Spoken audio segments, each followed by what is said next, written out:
From black rhinos to blue whales, when we think of conservation, many of us think of it as the science of saving endangered species. But that's only a small part of a far bigger picture. After all, species are only a small part of biodiversity, ecosystems and habitats on land and in our rivers and seas.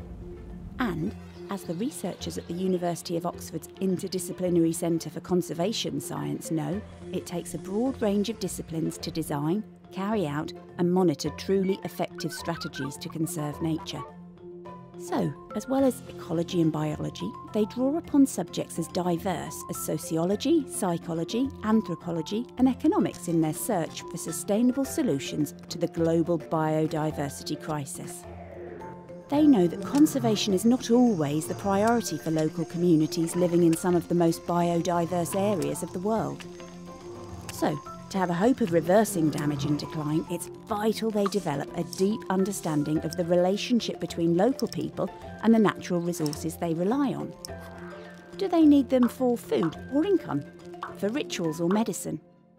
What would persuade them to change their behaviour and the way they use these resources? Would stronger enforcement deter poachers or force them to try other tactics? Does the protection of one area simply move the problem elsewhere? Interdisciplinary conservationists also act as mediators between communities affected by development and the developers themselves.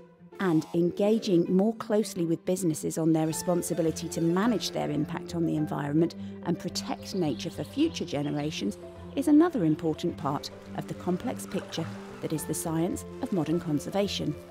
Discover more about the important work being done to understand and support effective conservation efforts at our website www.oxfordsparks.ox.ac.uk and follow us on social media.